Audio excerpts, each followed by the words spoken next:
Good morning, good afternoon. Thanks. You can start. Go ahead. Okay, Thank you. perfect. Thanks, José Luis. Thank you for the opportunity to Prepsoil and to INEACESIC to contribute to this important training cycle on soil monitoring. As José Luis mentioned, I'm here on behalf of the European Partnership on Agroecology, co-funded initiative under Horizon Europe, which brings together research institutions, but also public authorities, funding authorities, and the stakeholder across Europe to support the transition of farming systems towards more sustainable agricultural landscape, let's say, system. My role here is to share how the partnership is approaching the challenge of monitoring agroecology. So it's not only soil. So the idea is that we have a very ambitious goal that we would like to share with you, and together with the steps we did in the first 15 months of the 10-year project. It's a very long project initiative, but it has strong connection with the soil assessment. No, so I will present the presentation in 3 blocks. The first talking about the partnership and agroecology in general, then going to the monitoring plan that we are developing, including summary of the conceptual framework, and the third block it's about how the agroecology partnership relates, at least in this stage, in this very early stage, and how we can collaborate together, together with the research institution and the partners and the attendees that are here. So I'm really happy also to participate here to communicate this to you. I won't go into technical detail, but rather I'll provide an overview as I mentioned, and see these alignments. But before diving, okay, do you see the next slide? Yes. Okay. So before diving into the agroecology partnership itself, let me introduce very briefly the institution that I represent. It's LifeWatch ERIC. If you are aware, we are a European Research Infrastructure Consortium as part of the S3 roadmap from the European Commission, dedicated to biodiversity and ecosystem research. We provide services, digital tools to the community, to support researchers, but also policymakers and businesses, farmers, and citizens in addressing environmental challenges. So one of our key areas, we are distributed. We have a center in the headquarters are in Spain, but we also have offices in Italy and in the Netherlands. And we support a community of researchers that are part of our community of 8 countries, and we have a close collaboration together. And we develop specifically tools, services to help researchers and policymakers to take decisions based on data, based on evidence, based on knowledge. So we provide different tools. For example, and we have one of the lines of the research line, or the support that we provide, is to the agricultural community, to the soil community. In fact, we are developing, for example, some tools to use Lucas data to assess carbon sequestration regionally, using the last Lucas data, or that you can split in different, that can help researchers to see these tendencies in carbon sequestration across Europe and in different regions. This is under development. Just an example of the type of things that we do. As part of the partnership, specifically the BP5, I will talk about BP5 because it's our work package in agroecology for monitoring and data management. We bring our expertise in biodiversity, in ecosystem monitoring, and offer digital tools for help the partners and the funded projects to manage their knowledge and their data. Let's look at the agroecology partnerships. The partnership it's one of the, as I mentioned before, one of the co-funded partnership under Horizon Europe. It's you probably know the previous ERANET, the project that were short terms, and the European Commission trying to evolve this concept of the area net and launch these new co-funded actions that are the partnership. For agroecology, this partnership unites 72 partners right now across 26 member states, but also associated countries and third countries, to leverage 300 million for the from 2024 until 2033. So it's a very long-term project with ambition of accelerating farming system transition through living labs and research infrastructure. That are two of the key elements or tools that we hypothesize that will contribute to this transition towards more agroecological systems. So the partnership itself would do it's to pulse the resources of the European Commission and the funding organizations involved to fund high-level research. No, so we have calls of transnational projects. It's open every year. You can go to the website and to check if as partner you as potential researchers want to participate in one of the calls.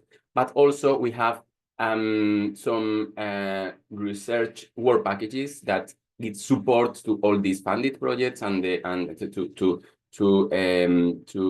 achieve the goal that the partnership has proposed. You know, that it's on the top of the slide. No, it's to team up and unlock the transition to agroecology, so that farming systems are resilient, productive, and prosperous, place sensitive, and as well as climate, environment, ecosystem, biodiversity, and people friendly by 2050, which is our leitmotif, no, for the project. So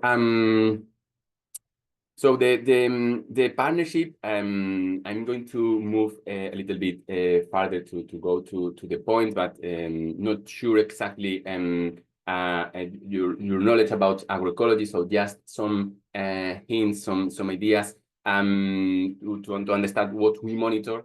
So the partnership uses a science-based systemic definition with around well-established frameworks worldwide. No, that it was launched by FAO. Although agroecology it's a long tradition. It was in 2019 when FAO took the mandate to contribute to foster this agroecology and develop the elements of agroecology, and then the high-level panel of experts, the United Nations, developed the elements, defined the elements of the agroecology that help to define what is agroecology. You know? So agroecology for us, there are several definitions, but for us it's a dynamic and holistic approach to agriculture, considered at the same time as a science, but also as a set of practices and a socio-political movement, aiming to support the transition of the agri-food system toward more sustainable practices. No, this is the thing. So it's connecting science. We try to connect science, but also with practices, in real life settings, in the real world, and together with the society to trigger the adoption of a set of policies aimed at sustainable agricultural practices. Now, this is more or less the intention we have, and there is a lot of literature, let's say. So we have this, as I mentioned, we have these 13 principles organized thematically, and we have, as you can see in the point 3, you know, the element 3, that it's the soil health, that we will come later to this, you know. And also there is the theory of Glisman that proposed this change of the transitions, since starting from increasing efficiency of the input use and the reuse of the costly scarce or demanding inputs, so reduce inputs and increase the efficiency in the farms, and they move incrementally to a more transformational change to build a new global food system based on participation, localness, fairness, and justice, with the intention to foster this transition, this transformation. In the partnership, started several years ago. I remember some meetings with the European Commission, with DG Agri. We had the mandate to launch this partnership in 2020. It was a long trip till we started in 2024. And the Standing Committee of Agricultural Research, the SCAR, created a working group on agroecology and developed this intervention logic, in which I think it unites more than 100 researchers contributing to define the next steps and how and give shape and the contents of the partnership. So with this common vision to team up and unlock the transition to agroecology, we established general goals, and if we move forward, we have this operational objective that it's very focused on the monitoring. There is a need. It was detected. That there is a need. Although the information sometimes, or the data sometimes, that's very spread. It's very difficult to find, and it's very difficult to demonstrate the impacts of agroecology. So they ask us, and the partners in the partnership, to set up a framework and data management policies and indicators and tools to monitor the agroecology transition. The pillars of the partnership, let's say, it is structured around 5 key actions, plus the synergies, that work together to scale agroecology across Europe. One, it's the Strategic Research and Innovation Agenda. It's one of the documents developed by the SCAR, that, as I mentioned, involved more than 300 people, to identify the knowledge and the innovations that are necessary to accelerate agroecology transition in a consistent way, and we will update it in the coming years. We have another key element that I mentioned before, that it's the living labs and the research infrastructure. The researchers, the European Commission, the community decided or thought, put this as an hypothesis, that the living labs and the research infrastructures are key elements that can contribute to foster this transition towards more sustainable systems. I'm not going to go to the detail to the living lab. It's also part of the soil mission initiative, although probably with some differences, but it's this concept of a methodology for collaboration and in the development or in the how to put innovation forward, putting in the center the user, and bringing researchers, policymakers, and citizens and other actors there, and then research infrastructure to provide facilities for improve the decision making and based on evidence. There is also a focus on the science policy dialogue. We want to facilitate the change between scientists and policymakers. And so we have specific activities to promote these interactions, to promote these collaborations, to inform about the effects of the policies, or inform about the results of the projects to the policies and the policy needs to the researchers. So we are opening some channels there. Of course, we have our goal is to mainstream agroecology principles in European farming systems. So we have a program on capacity building. So it's really nice to be here and to see, and it's very valuable to the effort that Prepsoil is doing, to create this program, this training program, identifying the needs specifically for soils, but that we can also acquire, we can also adopt.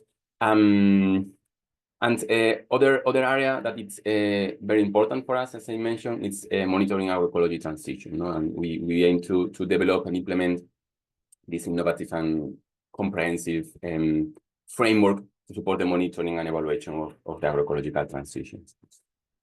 And one of our key areas, our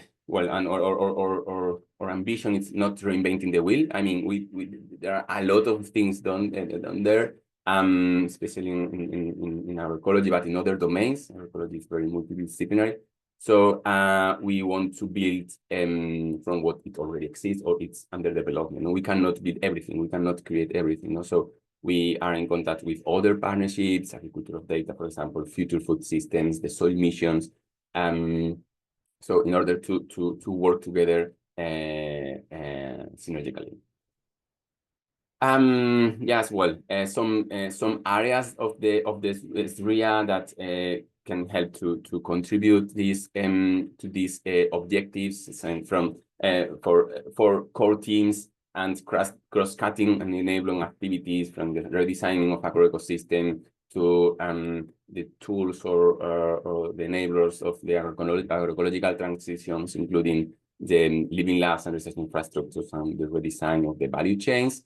And of course, supported by this way to or activity or core activity to measure the effectiveness and progress of change. Okay, so this is the partnership. I ran a little bit, but I didn't want to stop too much time there. If you have questions later, we can go there. I would like to zoom into the, we call it BP5. I try to avoid the BPs, the number of the BP, because we are building solutions, things. We are doing activities more than explain you the structure, but sometimes I will talk about task and work packages, sorry, about this. But it's to zoom a little bit where our monitoring approach takes shape. No? It's where our monitoring approach takes shape. So we are 10 partners right now, but we are increasing. It's this work package. It's the one which we connect data, stakeholders, knowledge systems, and develop and design and co-design and develop this monitoring framework. To support the evaluation of the partnership performance, but also the agroecological transition across Europe. No? It's led by LifeWatch ERIC. We are leading this task together with the Ministry of Agri-Food in the Netherlands, and it's web. And we have a really brilliant, excellent team. I'm really proud of them. We are doing really good stuff. And working very, very close together.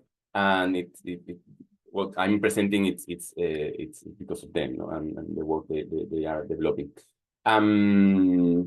So as mentioned, our objective is to develop this framework, and the methodologies and indicators to monitor the agroecological transition, its impacts and social, economic, environmental, and climate performance for various actors, context, scale, and its implementation in prioritized case studies. This is a lot. This is a lot because agroecology, it's very complex. We need to adopt a flexible way to work, and it's very ambitious. This objective was stated in the Strategic Research and Innovation Agenda, in the Partnership Dossier.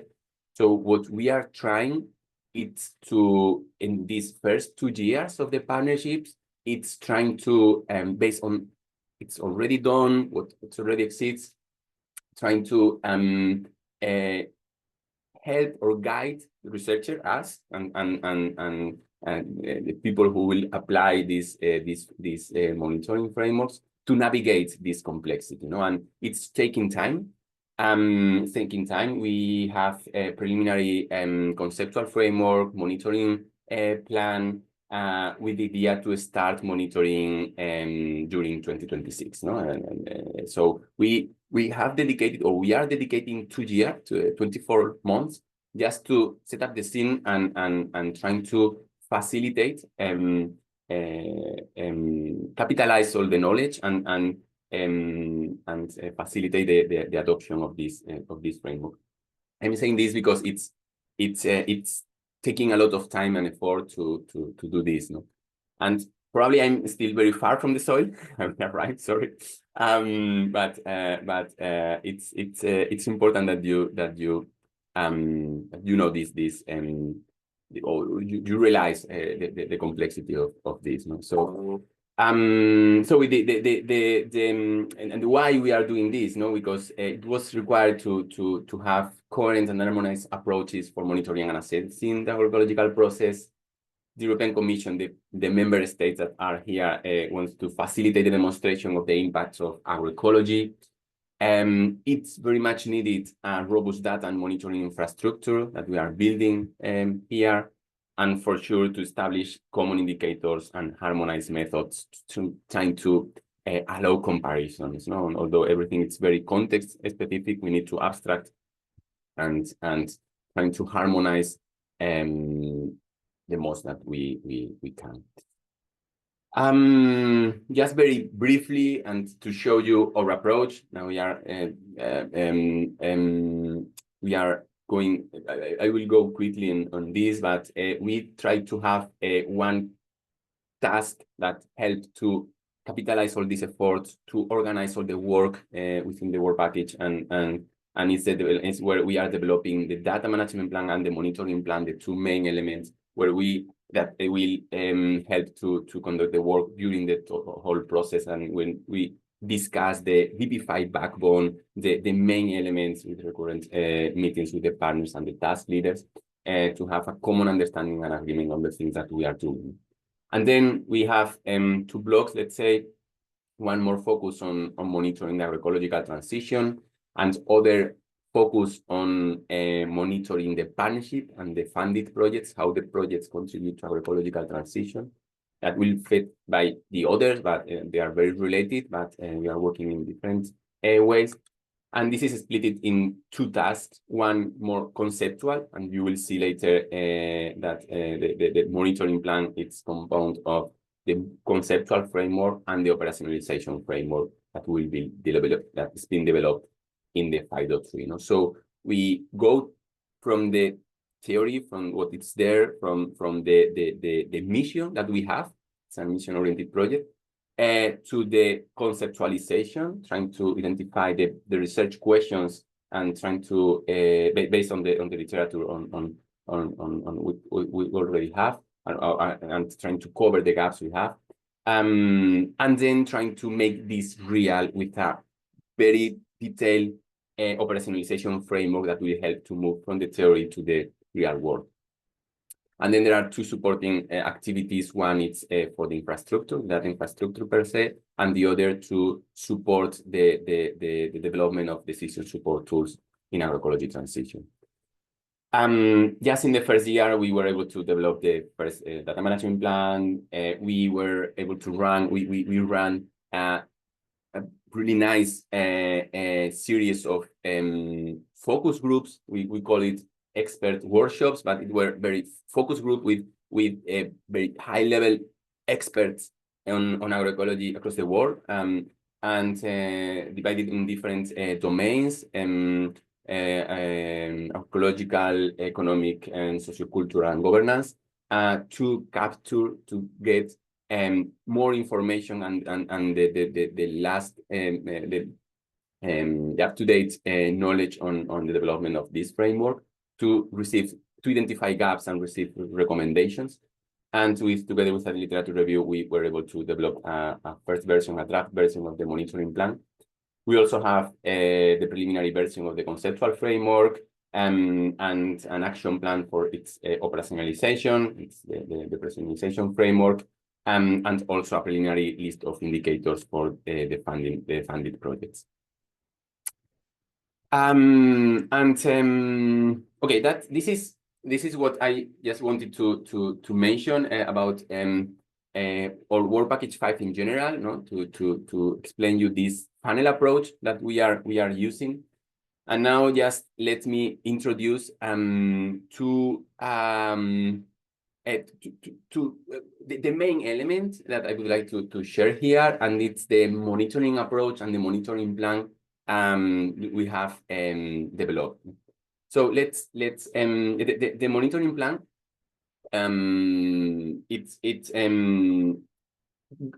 goes far beyond a reporting tool or a plan itself. It's trying to to help us to plan all the work in the 10 years. No, it's a lot. No, so it's an strategic instrument for us to, with this ambition or this goal to make the agroecological transition visible, measurable, and also actionable. We also want to monitor the dynamic process there.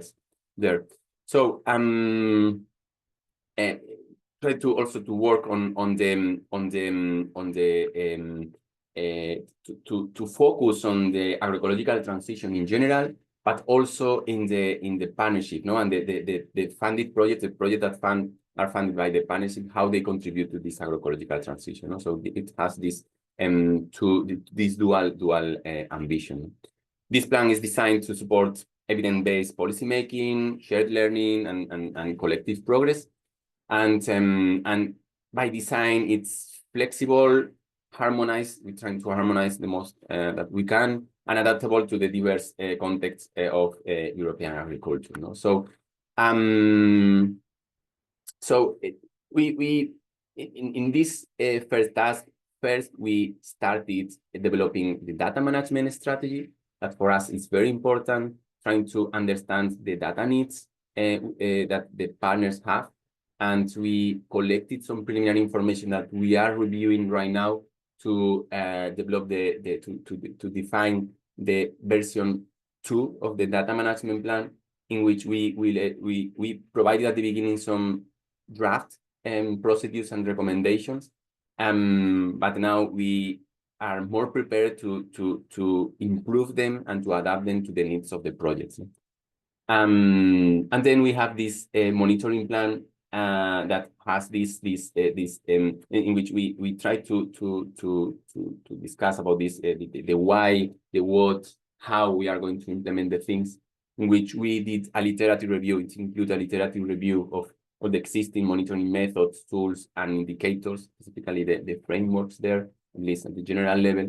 These workshops, this focus group that we mentioned, we also accompanied with questionnaires and also an analysis of other work package needs, trying to identify the supply and demand, and with this create this plan. The structure, the monitoring plan is structured around two main components. No, we have this in general, because it has this analysis of the demand and supply, but then we did a step forward, and we have these two components, or we structure around these two components. First is the conceptual framework that defines the key elements to monitor based on the agroecological principles and the elements that I mentioned before, and the transition dynamics. And it distinguishes between different types of monitoring: characterization of agroecology, we'll see later, transition processes, and the sustainability, performance, and the impacts. And then, as I mentioned before, following this funnel approach. So this conceptual framework will help to identify the themes, the criteria, the what we are going to monitor.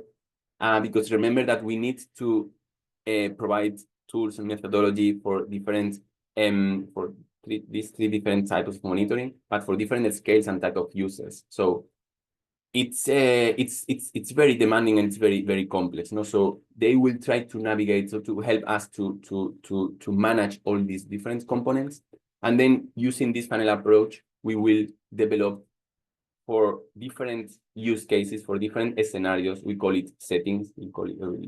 I'll show you later. We will help to adapt this in a specific monitoring plan with a specific identification of methods, tools, indicators that are going to be tested within the partnership, in the partnership. So this funnel approach is the one that are helping us to make the monitoring real. No? And a key strength of the plan is its modularity per se. No?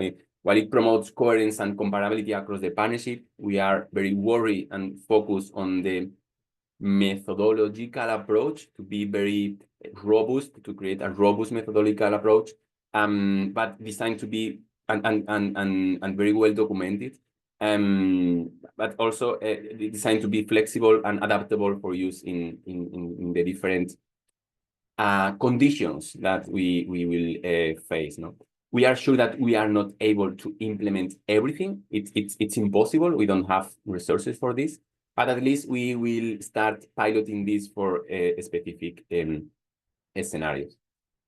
Going to the conceptual framework, we have a deliverable that after the revision, probably after the end of the year, will be public.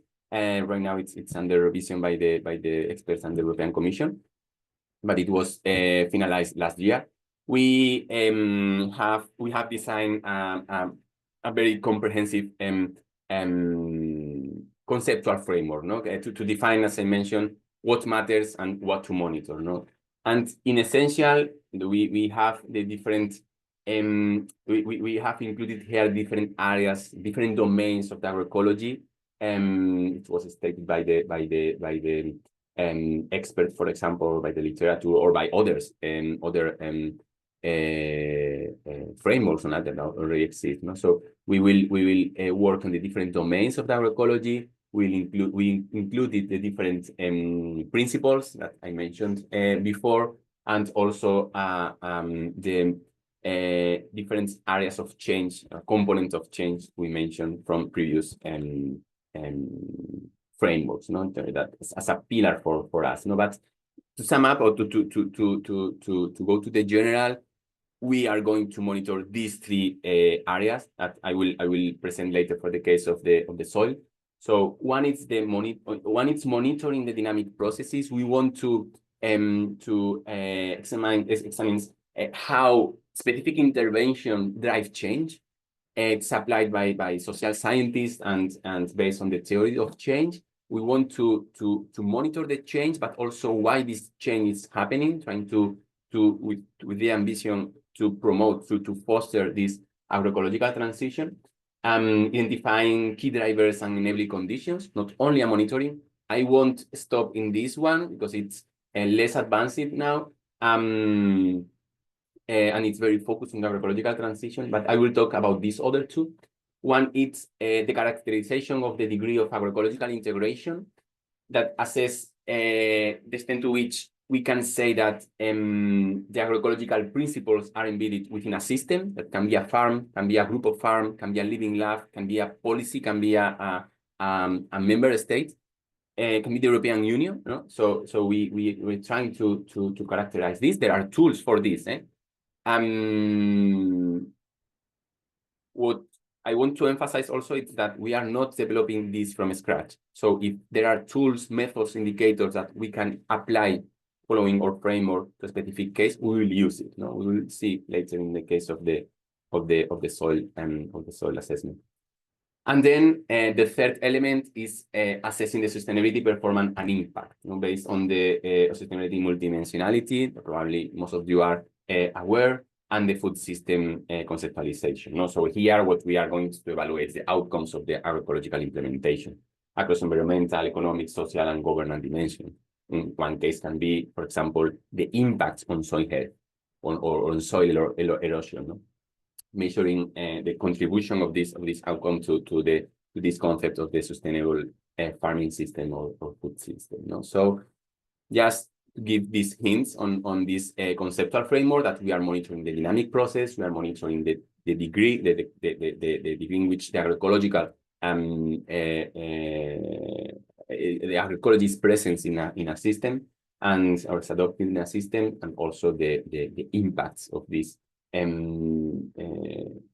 the agroecological implementation in the different domains. No? So here so this is the conceptual framework, and this is the second part of the monitoring plan. That is the what we call the monitoring operationalization framework. Here we are following the meta framework developed by Lamana and collaborators in 2023. It's helping us a lot. It's the practical engine that turns the conceptual ideas of BB5 into action. Following this funnel approach, it's helping to narrow down this complexity, as I mentioned, and tailor the monitoring framework to the specific needs of a given setting, whether it's a farm, a region, a living lab, policy domain. Okay, so to do this is building in two pillars. One is this stepwise methodology that starts from the definition. And the definition, this starts with understanding what is being monitored, why and for whom. We will guide the applicants of this monitoring to answer these questions. This will define the boundaries of the monitoring. Then the scope that will select the most relevant theoretical basis from the conceptual framework, will help to navigate this conceptual framework and identify what matters to measure. And the conceptual framework is defined for this reason, for this scoping phase. And then the final implementation, identify what can be measured and the relevant indicators, selecting the appropriate methods and tools, the data collection process, the collection of process per se, and the analysis of this process in which the data management plan take a role, and then the presentation of this approach with several iterative processes co-designed with the users to apply this monitoring framework to the reality, to the real cases. One iteration can be if we have relevant indicators or methods, we will apply, we will provide it, we will reference them. But if not, we need to develop. No, so it's which we can collaborate. And the second part and a key innovation of this is the monitoring settings. And it's a way to identify a specific combination of scales of entities, the units of observations, the end users that are going to use this framework, and the purpose of the framework, and all together help to create the boundaries of the assessment. And we will work under this dimension. So we are defining a methodology for the definition of the monitoring settings. We are running some workshops, internal workshops, to create this methodology, and defining the first set of monitoring setting. And we will start piloting them and improve the entire process during the coming years. Sorry that I cannot explain this with more details. One, for the lack of time, and because each of these issues probably needs one session, and the other is because it's under development. We are still developing this approach. So just to wrap up a little bit the previous part, and I will go in the last minute to this part, the connection with the soil health and the soil assessment. We have this partnership. We have a strong focus on monitoring agroecology, agroecological transition, but not only the transition, also its impact and the level of adoption of the agroecology for different scales, for different users. And so the complexity that this involves has brought us to create this pathway to navigate this complexity through the monitoring plan, the conceptual framework, and the operationalization plan, the monitoring operationalization plan. So with all these tools, I would like to highlight to put soil health at the center of our focus. Why? Because it's really important. As I mentioned, we selected the 13 principles of agroecology as defined by the high-level panel of experts on food security and nutrition. And these HLP elements describe these interconnected principles. So they try to address the agricultural and ecological management of the agri-food system and the social and economic aspects of it. So the point that I would like to highlight here, and it's the soil health. Soil health is one of the key elements around the production part, around the efficiency part. And it says that soil health is secure and enhanced soil health and functioning for improved plant growth, particularly by managing organic matter and enhancing soil biological diverse activity. So it's not only soil health, it's that soil health, it's very, very, very much, well, probably it's related with almost all the other principles, but there are very strong connections with biodiversity and a strong connection with recycling or reductions, and of course with synergies with other elements. So it's very well positioned in the agroecology, and it's something that we need to take care, especially what you already know and you explain, and the monitoring law that we have now. It's the soil concept. The soil concept itself, it's foundational, no? And it's also part of agroecology, and we need to take care of it.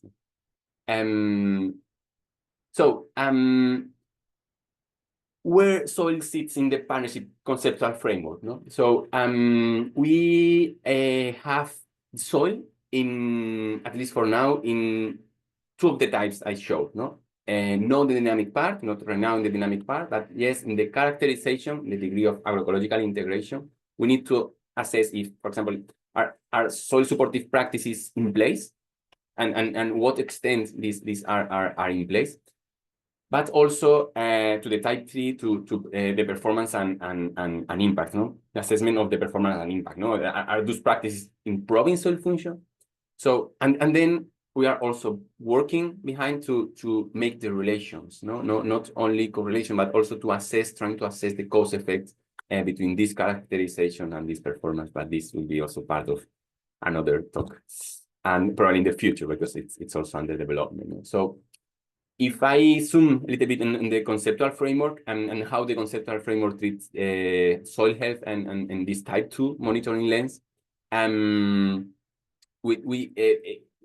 this strand, we don't measure outcomes yet. It's only, we ask which agroecological principles are actually in play inside a farm, cooperative, territory, policy, and how far do they reach, no? With a focus in the principle 3, no? In the principle of the soil, no? So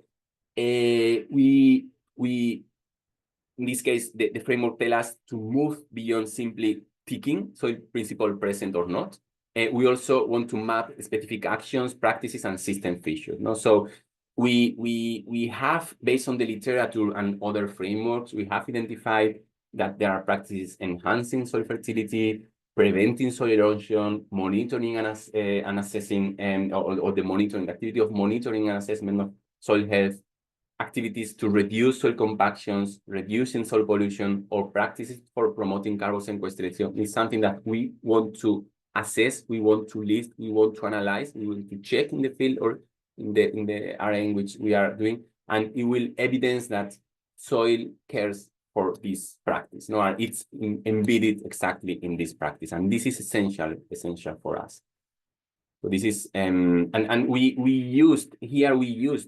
will use tools that already help to identify this in such as TAPE or such as ACTS or other specific frameworks that help us to identify the agroecologicalness, but probably they are not available for all the settings we want to do, no? So we will highlight the one and reuse the one that already exists, but create news if they are needed, no? And the second part is this sustainability, performance and impact. No, here we are assessing. Here, yes, we are assessing the impacts. No, we are moving from the practices to the outcomes. So we think our conceptual framework, as I mentioned, so it plays a central role in monitoring, but especially in the sustainability performance and impacts. No, so this third component focuses on understanding how agroecological practices affect the system within this complexity. No? So for soil health and quality, we will evaluate the ability of soil to function sustainably, supporting plant growth, animal life, human well-being. So indicators here will include soil carbon, microbial biomass, earth abundance, whatever it's identified by you, I mean by the experts on soils. And also there is another theme that it was also identified, that is the land degradation and erosion. No? So we need to assess how well agroecological intervention prevent or reverse degradation. And yes, this is my last slide. So where we are, no? So we are implementing this structure, We are moving from task 1, let's say, to task 3 to the real implementation. And we are also starting a new phase in which we will go in depth within new activities in the development of these indicators and the implementation of this operationalization framework. Will also help to contribute to this evaluation of the projects. We will create this centralized agroecological indicators database, and we'll scale this database with some other cross-task activities. And here I use the Unison because there are a bunch of, there are several projects running these indicators. So our idea is not to reinvent the wheel if we already have indicators at farm level, at land scale level, for policy, etc., that are already developed. We will collaborate with you. We want to name you, to apply, to help you to apply your set of indicators within our framework. And on the contrary, we can also help to identify or create new indicators if they are missing. So I stop here. Probably it's longer. I'm going to stop the screen. It's longer than I expected. Sorry, I talk a lot. But if there are some few questions, I'm going to stop sharing the screen. And I'm